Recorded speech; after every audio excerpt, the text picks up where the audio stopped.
Hello and welcome to the Vine Life Podcast. I'm Tony Clark, your host, and today I've got the honor of having Kim Westfall on the program. And Kim Westfall is the founder and CEO of Uncaged. And Uncaged mission is to eradicate human trafficking and to unlock transformation for its survivors. Uncaged supports healing for survivors through holistic, trauma-informed care. They equip survivors to stay free. They partner with leaders around the globe to prevent human trafficking by offering resources, training, and by sharing their model. So without further ado, Kim, welcome and thank you for being on the program. Hey, Tony, glad to be here with the Vine Life family. Really excited to talk about this today. Well, it's a pleasure on this side. And Kim, I'd love to start. I love backstories. I'd love to hear people's past and their history and the road that they've traveled. So can you tell me a little bit about your backstory and the road that led you to Uncaged? Absolutely. I hope you're okay with weird because this story has been super strange, unlike anything I've ever encountered in my life. And I love sharing it because it's not only shining the spotlight on anti-human trafficking efforts, it's also shining the spotlight on the glory of God, because I believe that's what we're experiencing. And I always say, I guess we shouldn't really be surprised, because this topic, human trafficking, is something that's so dear to his heart. So he has made himself extremely evident as we've walked through this journey. So I'm a pastor's kid and a missionary's kid, and still relatively sane. Definitely grew up in the church and was taught that we're here on the planet to do more than just make dollars and widgets. We're to find our purpose, and each of us has a special calling, if you will, on our lives. So searched for that for a long time. I'm going to try to fast track the story because it is a long story, but I'll get to the fun parts in just a few minutes. So I had been working with my husband in his company, building a fundraising consultancy, and just had a glorious time doing that, helping the most precious nonprofit organizations raise funds for the most important work in the world. Did that for 10 years. Partway through that, I ran into some health issues. I had 3 back surgeries in the course of 3 years. Not fun. It was a long, grueling 5 years of pain, surgery, suffering, recuperating. And I would say that that's probably when God started doing a really deep work on my heart. I won't go into all those details now, but I know that was part of the process that he planned for me. And I know that he brought great things out of what could have been and would have been a terrible situation. So worked through those surgeries. At the end of those surgeries, I just came up emotionally and physically spent. Woke up one morning and my brain wouldn't work anymore. I guess it was a bit of burnout. Nothing dramatic, just couldn't really function how I had for the last many, many years. And told my husband on one particular day, I think I'm done. I think it's time for me to retire. Wish I could help you, but the brain's just not working. So thought that I would sit on the dock and drink great wine for the rest of my life and enjoy the fruits of my labor. Got about 6 months into retirement and all of a sudden realized, oh my goodness, he's not done with me yet. I have more to give. And I started praying a prayer, a very specific prayer. And it was, God, give me something great to do for you. I didn't even fully realize what I was asking for. And honestly, if I'd known the direction that he was going to lead me in, I probably wouldn't have asked. But he had just brought me to a point of great submission and basically said, I'm yours, Lord. If you restore my health and my abilities, then I'm yours. So started praying that prayer. I had prayed that prayer at one other point in my life, in my mid-20s. And the Lord led me to work with an organization, a beautiful organization called Watoto Child Care Ministries. And I want to share a little bit about their mission and vision because it really informs what we're doing with Uncaged today. When I left them in 2006, we were caring for about 3,500 Ugandan orphans. And I loved the model because it wasn't an institutional format. It was a family format. It was, we would rescue kids from the most desperate situations. We'd find them in garbage dumps with their hands and feet tied behind their back, left as human refuse. And we'd pick them up, we'd dust them off, we'd place them in a family. We'd place them in what we called a children's village, in a home with a house mother and 8 adopted children. We'd provide a school, a medical clinic, a community center, and a church, and we'd surround this whole thing with sustainable farming. And we saw kids go from dead in the eyes, completely just non-functional, to loving life, learning, jumping, laughing in a matter of, it felt like weeks, maybe it was months. But that was just such an amazing experience to behold. And I love this part of the story, Tony. I'm getting Facebook requests from some of those kids now that are grown. And they're like, Auntie, remember me? I'm now a doctor. I'm now a lawyer. I'm now a nurse. I have a family of my own. And it just, it gives me goosebumps to even talk about the transformational aspect of that work. So anyways, fast forward to 2017. I'm praying that prayer. God, give me something great to do for you. I'm praying it just about every day. And this is where the story gets really strange. One day I'm out. We lived in Atlanta at the time. I'm out doing errands. I have a long list of errands to do. Driving down the road. And I'm not one that would have ever heard the audible voice of God in my life. And I didn't hear it that day either. I described it as a prompt. I just felt this prompt in my spirit. And it said, Kim, you should go get a massage today. And I thought, that's ridiculous. I have this long list of errands that I've got to get done. And for once, my back doesn't hurt. So delete. Went on my way. 5 minutes later, it hit me again. Kim, you should go get a massage today. And I thought, well, it's not the worst idea. God, I'll take you up on it. So I called my friend that owns a local day spa. And as soon as she answered the phone, I said, hey, Alina, it's Kim Westfall calling. She says, Kim, I cannot believe you're calling me. She said, I've been praying and wishing and hoping that you would come in today.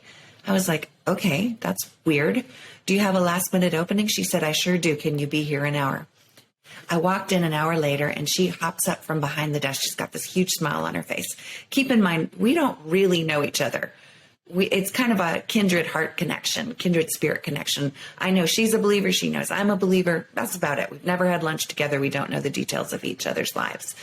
She goes, yeah, I can't believe you're here. I've been thinking, praying, and wishing that you'd come in today. And I said, yep, well, here I am for my massage. And she says, have I ever told you about my friend Karen Rose from Ohio? I said, nope, don't know why you would have. I haven't heard of this person. She said, well, she's this incredible lady that has a gift for speaking into people's lives. And she happens to be here in the spa today. Do you want to talk to her? And if I'm being honest, Tony, what was going through my head at that moment was, heck no, this is way too weird for me. I don't know what's going on, but somehow out of my mouth came, yeah, sure. So she takes me back into this room and I sit down in front of this dear little lady. And I'm trying to make small talk with her. She's not having any of it. She goes right into this thing. I guess you would call it a prophetic thing. And she starts talking about things in my life that nobody knows. Certainly nobody in that spa knows. Situations, scenarios, woundings. And she's got my attention. And then she gets to this part. She says, Kim, you've always had a heart for the children, which really kind of grabbed me because Watoto, the organization I worked with in Uganda, Watoto translated into English means the children. So I kind of nodded. She said, right now I see you standing in front of cages and there's children in those cages and you're opening the doors. And as you open those doors, the children are coming out. As they pass by you, they're being healed. And she said, I really sense that it has to do with human trafficking and child slavery. I think it was right there in that moment, and I get goosebumps every time I tell the story, where I realized, oh my goodness, I think this is the answer to that prayer I've been praying every day since January. This was April 21st. And so she went on to download a lot of very interesting information to me that day, information that I carry with me today. And got up, went in for my massage. As you can imagine, my mind was racing. I'm thinking, what is happening to my life right now? And got up from the table and thought, I said to the Lord, Lord, if there's children in cages in this world, obviously that's something I need to know about. I commit to you to do a deep dive on that topic. And that week, something very strange started happening. The stories just started coming before my eyes. I didn't even have to look for them. I'd be walking through an airport and, they'll have a television screen above the baggage carousel. There's a ticker going across the bottom. And all of a sudden I see children in cages go by. I think, what did I just see? I'm sitting beside a guy on a plane one day and I look over his shoulder. He's reading an article, something about children in cages was the title. I'm watching a movie. All of a sudden I'm looking at children in cages. I said, okay, Lord, I get it. It's a real thing. Now let's do a deep dive on human trafficking and child slavery. And that's when I discovered the incredible facts. 48 million people are currently enslaved in our world, more than ever before in the history of our world. 85% of those people would be women and children. The average age that someone enters into a life of human trafficking is just 13. Let that sink in for a minute. And then the average lifespan once they're in the life is just 7 years. And, I just thought that this commentary is not working for me. We've got to do better. We've got to do more. And as I talked to the experts, they all had a similar story. They'd say, Kim, we just got back from Southeast Asia or Guatemala. We rescued 20 kids and could only find housing for 10. The other 10 went straight back into human trafficking. And I just thought, no, we can do better.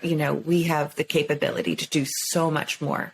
As Christians, as individuals, whether you're a believer or you're not, whatever faith you are, human trafficking is not okay. And that's when the whole Watoto model, the idea I described to you, the children's village, began to bubble up in my mind. And I thought, I wonder if that model is transferable to the human traffic population. Well, no sooner did I have that thought and started to talk about it, and the experts just started coming out of the woodwork. Traumatologists, psychologists, architects, FBI and CIA guys that wanted to be involved, medical doctors, teachers. And we began to form something we called solution summits. And that's where the experts began to come around the table and inform the infrastructure and design of this organization and of the sanctuary model, which is what we've called our facilities that we hope to ramp up around the world in the most desperate parts of the world. So that's my crazy story. Thanks for listening. Well, that is an incredible story, and I'm fascinated with this vision of children in cages. Yeah. So basically, everywhere that you went, you were basically seeing images or news stories or what have you of kids in cages. Is that right? Absolutely. Yeah, I couldn't shake it. It's almost like God wouldn't let me. He just kept putting it in front of my face. So yeah, he got my attention. Wow. So at this point, at this point you created the organization Uncaged, right? And God was bringing all of these different individuals to help you do this, right? Right. That's right. Yep. It was amazing to behold. Just so much expertise in a room. It was like this idea, this concept was acting as a magnet, just pulling in this wisdom and this expertise that was way beyond me. I didn't know a thing about it, honestly. And it was just such a great example of how God can use so many people. Like we talk about the body being used, the hands, the feet, the eyes, it's all important. And it was like all the pieces coming together to inform this. And it's just been thrilling to watch. Well, that's quite an amazing ride so far. But let's talk about Uncaged. Now, I was looking at your website, and it looks like you've got some major categories, if that's the correct term. You've got the problem, the solution, be the key, unlock the cage, open the door. If it's okay with you, we'll kind of break these down. Sure. About what Uncaged is all about. So let's talk, if you would, let's talk about the problem. And you mentioned some percentages and numbers, but can you kind of go over those again and for the problem category? Yeah, it's a massive problem, right? 48 million people enslaved. I think of the city that we used to live in, Atlanta, has a population of about 8 million people. Okay, just to put it in context, 48 million people? Oh my gosh. And, my heart has always been for women and children. And when I learned that 85% of the survivors out there are women and children, my heart just broke. So these are really, these are the facts. These are the figures. We've rescued kids as young as 3 and women as old as 56. So it just spans every age group and demographic. And it's just, they say if you throw a dart at a world map, you've hit trafficking. It's everywhere. And so that's part of what the next layer of Uncaged was. Okay, we know that if you throw a dart at a world map, you've hit human trafficking. You've given us this model, this sanctuary model, and I'll just briefly tell you, We're getting into the solution a little bit, but I'm going to go there. Sure, please. Yeah, the sanctuary is just a place of peace and safety where a survivor has access to everything she needs. So everything from individual and group therapy to medical attention, that's a huge need. Their bodies are completely broken when they come to us, as you can imagine. They need education, vocational training, and then we've thrown some fun things in like art therapy, music therapy, equine therapy, movement therapy. So it's a very holistic wraparound approach. We're healing the body, the mind, the soul, the spirit, all of it in one foul swoop. So that's kind of how it works. And our goal, we're starting our work in Eastern Europe, where there's a huge problem. I'd love to talk about that a little bit. But we hope to kind of roll this out in the most desperate parts of the world. When I learned that there were 48 million people enslaved, and I was doing research and I saw so many great organizations around the world doing great work, but in relatively small numbers. Maybe they're caring for 2 or 4 or 6 survivors at a time. And I'm thinking 48 million, we've got to get our arms around. How are we going to get our arms around this? We need a scalable model, meaning we can care for a large number of people, and we need a transferable model, something that'll work in any country, context, or culture. So that's what our dreams are for the sanctuary model. Amazing. And we'll dig down into that a little bit deeper. So the solution, what about being the key? What does that mean? Well, we think about the cage, the locked cage, right? And you and I literally hold the key. We can be the key to bring freedom to the traffic survivors of this world. It's not an inexpensive solution. It costs a lot of money to restore somebody. It usually is a 2-year process. But I believe us, especially here in North America, we are so blessed financially and with so many other resources. I think it's time for us to be the key and unlock the cages in the most desperate parts of this world. So the title of being the key, that ties in with unlocking the cage. Is that correct? Absolutely. Yep. So, and I'm assuming the next and the last step here is opening the door. That's right. Yeah, we have the opportunity to bring healing and transformation into the lives of the traffic survivors. And the incredible thing, Tony, about these women and these children is the resiliency factor. I think about myself in that position, being 53 years old. I've been trafficked for, 6 or 7 years. What kind of state am I in? But the resiliency factor is just incredible. I think of a little girl that we rescued, I guess, almost 3 years ago. We call her Snowy. And when we found her, she was 12 years old. She'd been trafficked for 2 years. She was riddled with disease and infection and lice. And, we picked her up, we dusted her off, we placed her in a sweet, sweet family, and they just wrapped their arms of love, care, and protection around her. Got her engaged again in schooling, some trauma therapy, got her in piano lessons. And just a few months ago, I was presented with an award certificate with Snowy's name on it. She has won top pianist in her age category in piano playing for the entire country. In 2 short years, she did that. Wow. Talk about resilience. And you look at her and now she's got a strong body, pink cheeks. She's at the top of her class in school, loves chemistry, loves mathematics. And I just know that there are huge plans in the works for Snowy and the girls and the women like her. I just love talking about the hope and the healing that's available for these victims. Wow, that's a pretty deep transformation, and you guys have a sanctuary village in Romania, and I've looked at some of the videos and some of the reports about this sanctuary. Dig in for me, if you would, a little bit deeper about the sanctuary village in Romania. What's that all about, Kim? Well, I want to talk to you a little bit about Romania, because the question is, why Romania? And, as I said, when I was going through this process, I started praying a prayer. This is another crazy story that I'm going to share with you. I started praying. I said, okay, God, you've given us this vision for this beautiful sanctuary. I get it. I understand. A large number of people. We want 60 survivors in a sanctuary. We've got this holistic healing, this trauma-informed programming that we're designing. But how on earth am I supposed to figure out where you want the first sanctuary? So I just started asking him, where do you want the first sanctuary? Well, it was at one of those solution summits that I told you about. We had gathered, I think one day I was meeting with architects. I don't speak that language. The next day I was meeting with traumatologists and psychologists. I certainly don't speak that language. The next day I was dealing with, I called them the assassins, the CIA and the FBI guys. I don't have any idea what they were talking about.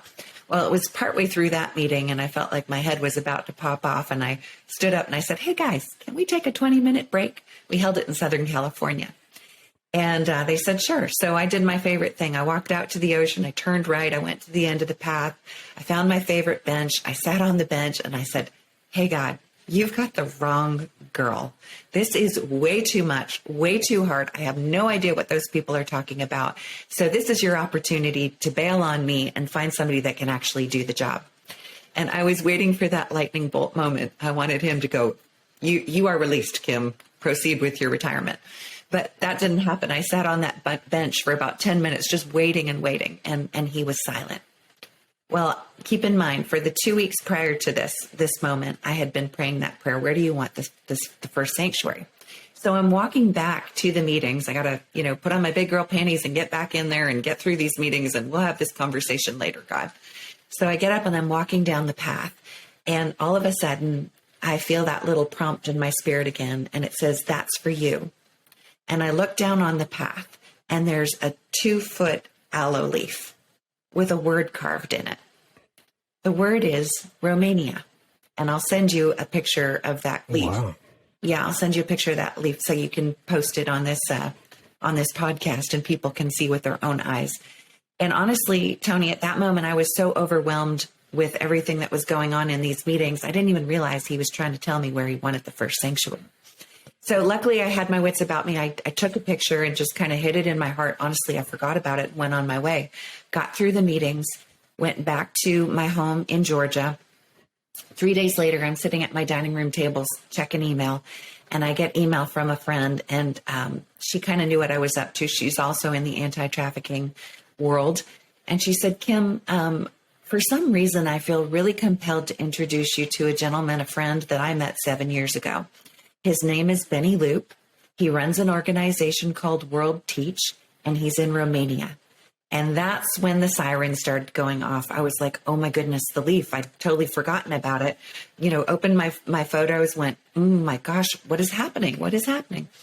So got up from the table, went into the kitchen, and said to my husband, who's worked with hundreds of different nonprofit organizations, "Hey, Bob, you ever heard of an organization called World Teach?" And he looked at me like I had two heads. He said, "Yeah, Kim." He said, "That's the international arm for Walk Through the Bible. And Walk Through the Bible is where my husband got his start in fundraising and development over 30 years ago." And I said, "Oh, I thought it sounded familiar." I said, "Did you ever know their teams in Romania?" He said, "Yeah, I trained them all." I said, "Did you ever know a guy named Benny Loop?" He goes, "Benny Loop, he's the rock star of World Teach. What is going on?" And I told him, he said, "You've got to get Benny on the phone." So 2 days later, I get Benny on the phone. He starts telling me about the 800 people that he's rescued out of human trafficking since 2004, all Romanians. And I start telling him about the sanctuary model. And he says, "Kim, I've got to stop you. We've had the same vision in Romania. We were calling ours the Butterfly Center. And we've just been waiting for the right partner to come along that could bring us the resources needed, the trauma-informed therapy and the funding and the expertise and all that." The rest is history. We put the Butterfly Sanctuary, we put the Butterfly Center with the sanctuary and call it the Butterfly Sanctuary. And a couple of weeks later, he came over and our hearts were just bonded. And we began to go down that path. I still couldn't understand why Romania. What's the thing with Romania? And this is even crazier. I've found 5 more leaves with the words Romania carved on them. I mean, God, Seriously. I'm serious. I'll send you all the pictures. I mean, God just won't let it go. Well, went there and found out that over 78% of survivors found in Europe are Romanian. They're the most trafficked population in all of Europe. So I believe that God's taken us to a hub, an epicenter, and we're just thrilled to be there. And that's where our first sanctuary is located. Well, what I was thinking about when you were telling the story is I'm so glad that God calls unqualified people, because I'm one of those. Amen. Yeah. And I look at the disciples, and they were unqualified. If you looked at their resumes, they were certainly unqualified as well, but yet he still called them. Yeah, I fall into that category for sure. And I think the fun thing about this journey has just been, as I mentioned at the beginning, I believe what we're seeing. I believe the experience I had in the spa, the leaves that I've found, these are demonstrations of God's glory. And I never really understood that. I'd hear that word, God's glory, but what does that even mean? Well, I believe that's what we're seeing. And I remember finding the last leaf. It was on a day when I was really discouraged, kind of ran to the ocean, said, God, I can't do this. I'm telling you, I can't do this. And I dropped my head, and there was another leaf with Romania on it. And I was just blown away. I kind of fell back onto this bench, and I just said, God, you are so weird, and you are so wonderful, and please don't stop. I don't ever want to get off this path. And as somebody said to me a couple weeks ago, they said, Kim, you're so lucky. God keeps leaving this trail of breadcrumbs for you so that you know you're on the right path. And I said, he leaves like loaves of bread. You can't miss these suckers. It's just been, it's been a comfort, because when you're called to deal with organized crime and traffickers, you need that vote of confidence from God that's telling you, I'm with you. I'm ahead of you. I'm leading you. I'm guiding you. So I always say, I feel like I'm walking in the dark, but he's got me by the right hand, and he's leading me, and he's opening the doors. And as he opens them, I walk through them. And that's how we've built Uncaged. Wow. So through all of this, God brought you to Romania. Yes. And now in Romania, you have a sanctuary village. Tell me about this village. Oh, it's just incredible. So I told you we met with architects, and they helped us design kind of the perfect model for a healing village. And our goal was to have 60 beds in our sanctuary. They said, okay, Kim, if you want to do that, you're going to need about 9 acres, and you're going to need about $9 million to build the facility of your dreams. I said, whoa, that's a big nut to crack. But if he wants it done, we'll find the resources. Well, in a matter of months, we were introduced kind of in a divine way. I won't get into all the details, but another weird story, to a piece of property in Romania. It wasn't 9 acres. It was 237 acres. And it wasn't $9 million. It was $1.8 million. And it just happened to have cabins and facilities with 60 beds, all the buildings for our programmatic activities. It even came with 15 miniature ponies for our equine therapy program. It's on the edge of the Carpathian Mountains. It is a literal heaven. When people arrive on property, they just say that. They say, this is heaven. And I said, you have no idea. This is heaven for people that are in a literal hell right now. I don't like to get into the gory details of trafficking. Nobody really needs to know. But I will say that these women and children are raped dozens of times a day. If that's not hell, I don't know what is. So we've got beautiful cabins with cozy beds. They're warm. They're safe. They're able to walk outside and breathe the fresh air and experience God's beautiful nature. It's covered in forests and streams and orchards, and it's got views of the Carpathian Mountains, beautiful sunsets. It's just an optimum place for healing. So it's my understanding, once you rescue these trafficking victims, you bring them to this village in Romania, and that's a place of healing. And tell me about some of the programs for healing that you have at this village. One of them, I think, is art therapy. Can you go into that a little bit more? Well, I want to tell you a little bit about how the model works. So the truth is, the sanctuary is not quite open yet. Our drop dead date is June 13th of this year. We just paid off the property at the end of 2021. And we've had a few obstacles in the last couple of years. Like that whole story I told you about children in cages just happened in 2017. We formed the organization, bought the property, paid for the property, and then you know what happened in the middle of that, COVID. Yeah. So we had hoped to open earlier, but the borders were all shut down. There were some really strict protocols in place that wouldn't allow us to open. But we're marching forward, and we hope to open the middle of June. We plan to open the middle of June of this year, so just in a few weeks. So the program looks like this. Currently, we have 75 traffic survivors that are tucked away throughout Europe. During COVID, they either were abandoned or escaped from their traffickers. So we've got them in safe places. And we're working on their legal status, making sure that they have all their documents in place so that they can come home when the borders open again. And we're working with them to get them special medical attention because that's obviously a desperate need. We've been doing that for the last year and a half or so. But the goal is to go and pick up these girls, maybe they're in Switzerland or Germany or Austria, bring them back to the sanctuary for a 6 to 8 week time of assessment and stabilization. During that time, we're looking for just the right family for them to go and live with for a period of 2 years. And then, they're surrounded by a family, which is, I believe, God's design. He designed the family model. It worked so beautifully for Watoto, and it's worked really well for the 800 traffic survivors that Benny has rescued over those years. The sanctuary is that model is kind of being married with Benny's original model of placing traffic survivors in families. So like I said, they'll go and live with the family for 2 years. Throughout that 2-year time period, they're going to come back to the sanctuary for trauma-informed retreats, where we'll do the deep dive into healing and restoration.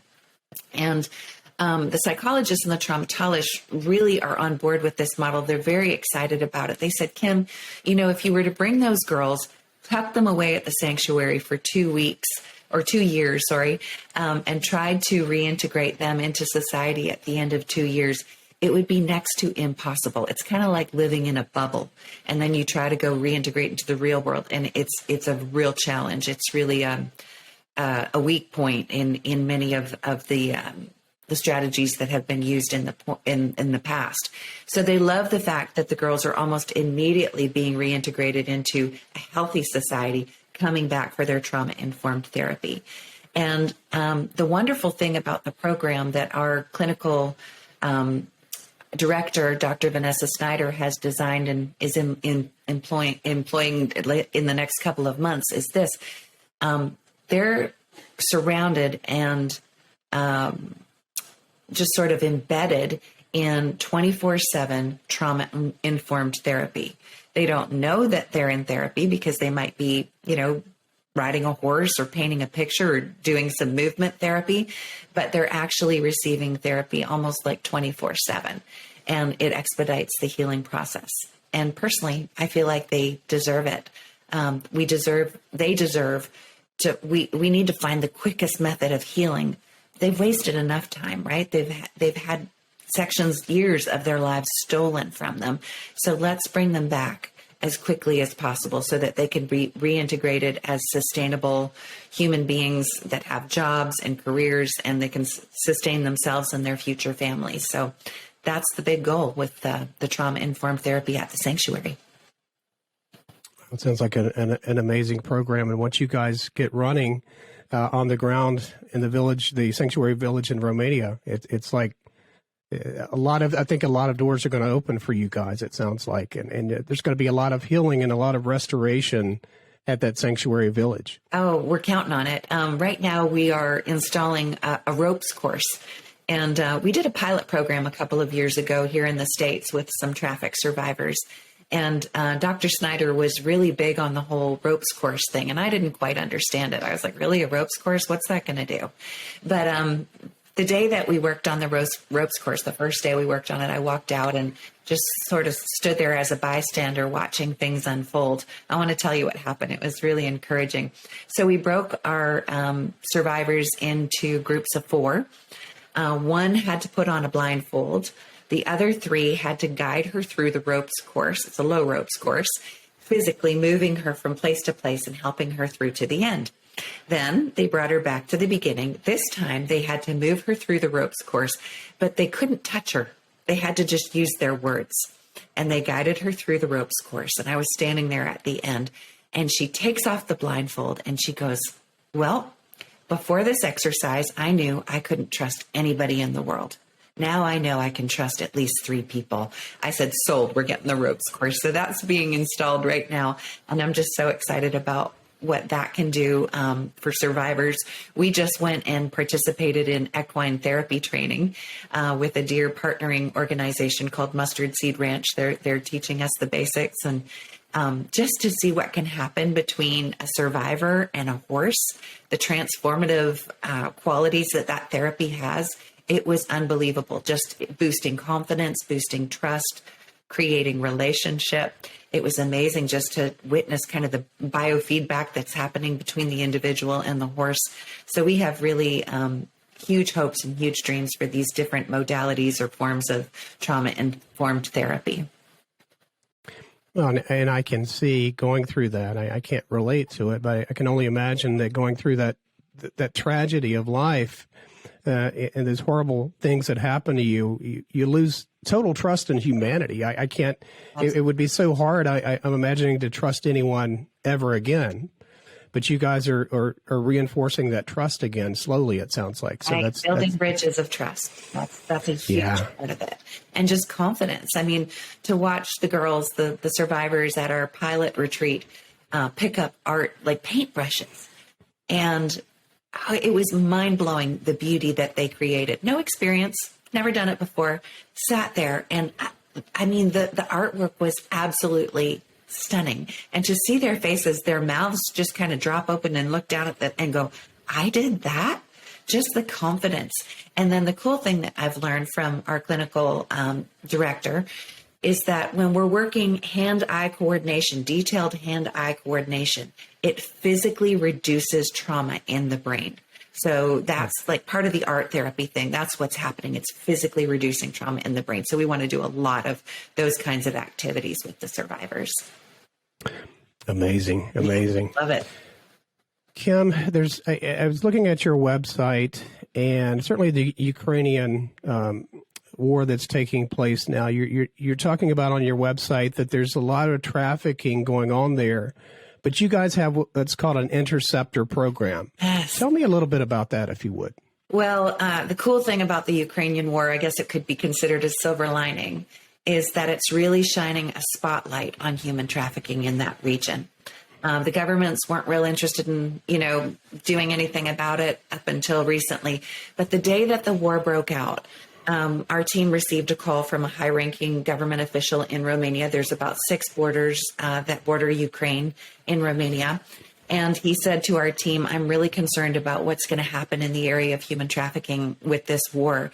And our team said, yeah, us too. He said, would you get up there? So that very day, they jumped in the car, drove up to the border, and they found exactly what they expected. Lineups of cars with traffickers driving those cars. So as you can imagine, if you're between the ages of 18 and 65 and you're a man, you're called to stay back in Ukraine and fight. And of course, you want to get your women and your children to safety. So they're pushing all their women and children to the border towns. And as they cross, you can imagine these poor women, a trail of children behind them. They're tired. They're hungry. They have nowhere to go. They don't speak the language. And on the other side of the border, there's Mr. Trafficker. Oh, how can I help you? Where do you want to go? And I don't have to tell you the rest of the story. So our team was able to implement some very simple protocols along with some great partnering organizations. Huge shout out to Love Justice and the others that we've worked with to implement this Intercept program. We've been training Border Patrol and lay people and police in how to identify potential victims. And this is really, really paying off. We're also plastering the borders in signage that explains the dangers of human trafficking and how to protect yourself. So between the trainings, multiple trainings, and these posters, I believe that thousands of people are being prevented from winding up in the hands and the cars of the traffickers. Our European director just gave me a report last week. One of the ladies that we trained, I believe she's a housewife, and we trained her in this Intercept program. She was at the border and she just had a gut check about some vans that she saw crossing the border. She managed to gain access to the van. She got on. There were dozens of children in these vans. She went in. She tried to wake up the children. She couldn't wake them up. Turns out they had been drugged, and they were those vans were being driven by traffickers. So we were able to separate the children and the traffickers. The traffickers are being dealt with. The children have been redirected. But just that one instance alone, one lady rescued dozens, prevented them from being trafficked. So I feel confident that our work is really protecting thousands from being trafficked. And, one thing I've learned in the last year or two is the only thing better than rescuing and restoring a traffic survivor is preventing one. So we've really expanded our goals. We really want to blanket the entire nation of Romania in anti-trafficking efforts, and we're working with amazing partners that can help us do that. We work with an organization called Global Strategic Operatives, started by Deb O'Hara-Raskowski, an RN. And what she does is she goes into hospitals and hospital systems, and she helps them create anti-trafficking task forces within their facilities. She's teaching everybody from the parking attendant to the top surgeon how to identify a traffic survivor and what to do when you have identified one. And this is critical, Tony, because 88% of traffic survivors wind up in ER at some point. And it's one of the very few opportunities you have to say, Mr. Trafficker, you're going to have to wait out here. Ma'am, tell me what's really going on. And you give her the opportunity for freedom. So working with GSO, I mean, I didn't have to do the research. I didn't have to develop the curriculum. I can just have it translated into Romanian, plug and play, and blanket the nation. And we're so excited about these partnerships. You know, no one organization can eradicate human trafficking on their own. Uncaged sure can't. We need to come together. We need to cooperate. We need to have coalitions of organizations, because together we can go further faster. That's my true belief. And it seems like your mission of Uncaged is kind of being expanded now with the Ukrainian war. Kim, do you have visions? Do you have desires? Do you think, well, I would love Uncaged to go to this another part of the world? Or do you have visions of the future for Uncaged, or is it too soon? I have visions. I haven't found any more leaves with countries written on them, so I don't know where we're going. But I can say that this movement is blowing across borders. We're already getting requests from the country of Moldova, who's also dealing with the Ukrainian refugee crisis. We're spreading into Spain, obviously now into Ukraine. And I don't know, maybe I can just put it out there. I'm concerned about what's going to happen in Ukraine when this war ends. Obviously, the country has been evacuated of women, most women and children, and we're left with a country full of men. And I know what can happen. I know what the traffickers, the organized crime networks are going to begin to do, and that is they're going to start bringing women into Ukraine to service the men. And I'm very concerned about that. So I'm kind of saying, hey, maybe there's an opportunity up there. We are hearing of some unique opportunities with properties and resources in that country. So we're keeping our ears and eyes open there. But honestly, I know what can happen. I know the effectiveness and the efficiency when you can replicate a model, right? So my goal is to try, test, and perfect the model in Romania. And then I'd love to see this spinning out in the most desperate parts of the world. It's got to happen.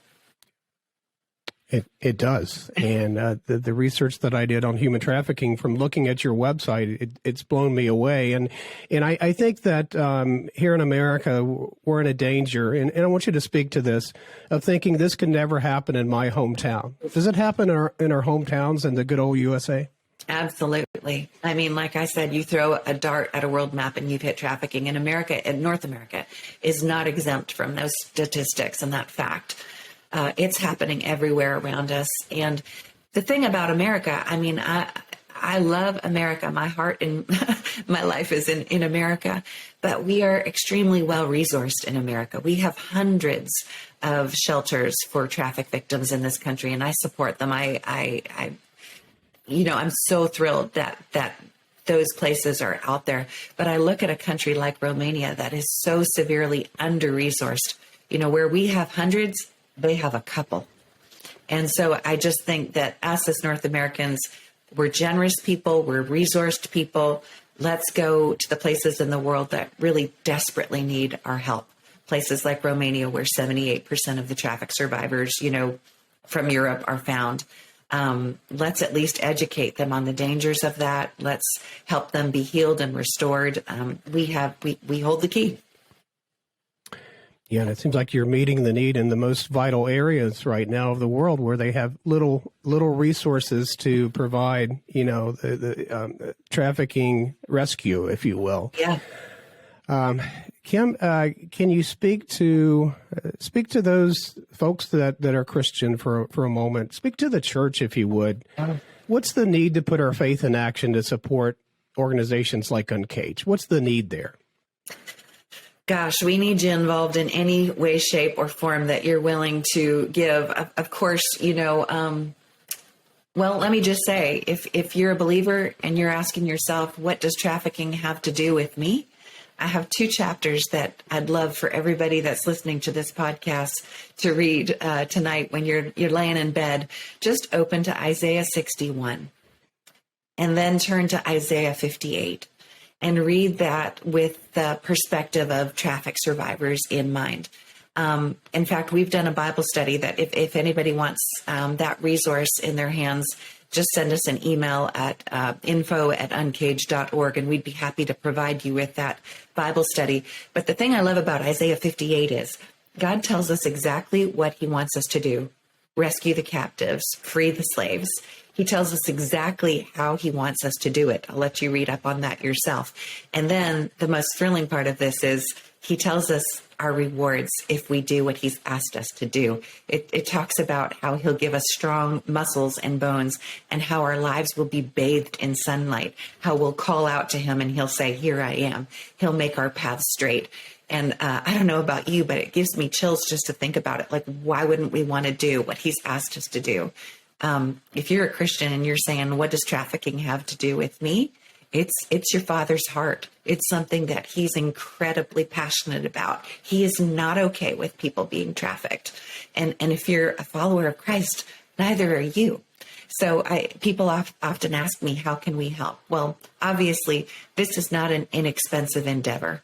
It's expensive to heal a broken body, mind, soul, and spirit. But what would we do for our own daughters?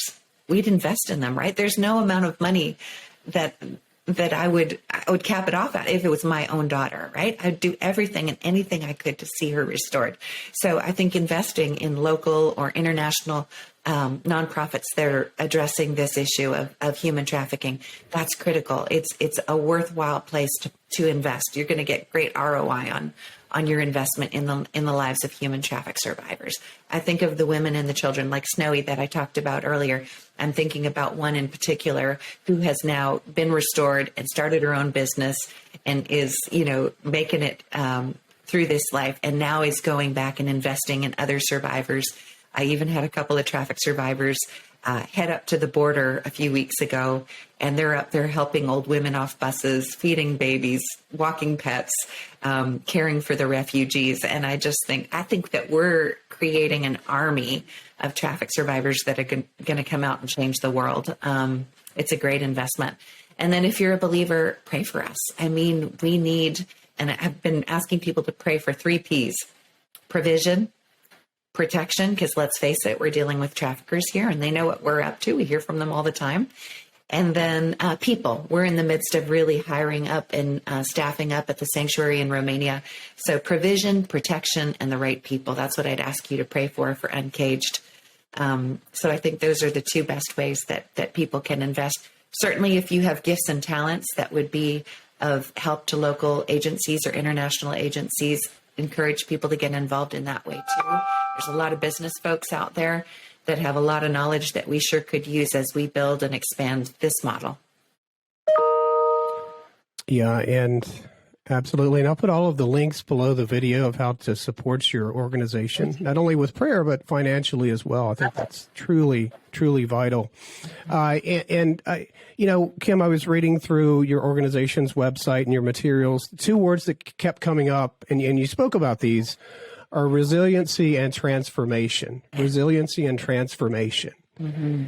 And the resiliency of these women and young women and sometimes older women, but also the transformation that Uncaged can bring to their lives.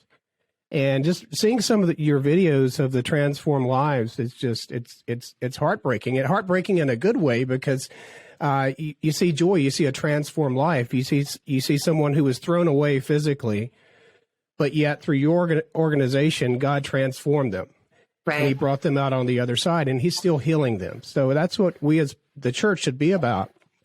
Not only providing the gospel, certainly, but providing their physical needs and their healing as well. Right. Absolutely. I love talking about the transformation, the hope, the healing. That's really what we like to dwell on, because that's what's possible. And we see it happening every day in the lives of these traffic survivors. It's just a beautiful thing to behold. Yeah, I see this, and as a man, I just for those guys that are watching this or listening to this,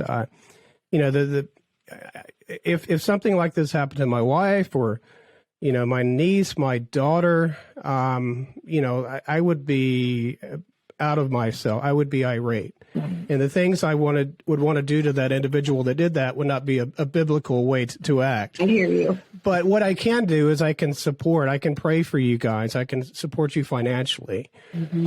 I can be a part on that transformation. And I just encourage folks that are listening to this, if this moves you, if you see that God is working in this organization, which he truly is, then they're worthy of your support. Mm. Not only your prayers, but your financial support as well. So I just encourage anyone who's listening to look at the website, read the stories, watch the videos, and then, let God motivate you to give financially to this organization. It's an incredible organization where God is truly working. Agreed. Yeah, we're so grateful for the folks that have propped us up this far. People have been so kind, so generous, and hearts are moved towards this mission. Like I said, it's a critical one, and we need every bit of help that we can get. So thank you, Tony, for promoting Uncaged. And I promise we're going to make you proud with our work and with the investments that come in as a result of this podcast. Well, let's look forward certainly to checking in on you guys and seeing what you're up to and the lives that have been changed. Kim, is there anything else you want to add to what you've talked about today? Just want to remind people that, this really is God's heart. This is something that's really special and important to him. And he's proven himself. He's just continued to lead us down this path towards healing and restoration. And again, I believe that we as the church have just an incredible ability to eradicate human trafficking, maybe even in our lifetime. That's what we're set out to do. And I think we have some very, very unique opportunities right now with the Ukrainian crisis. And so any investment that's given now it comes at a really critical juncture as we really begin to kind of blow out the doors and make a huge impact in Romania and way beyond. So thank you. Absolutely. And Kim Westfall, the founder and CEO of Uncaged, and you can find Uncaged at uncaged.org. Kim, thank you so much for coming on the program today. Thank you for featuring us. Really appreciate it. God bless.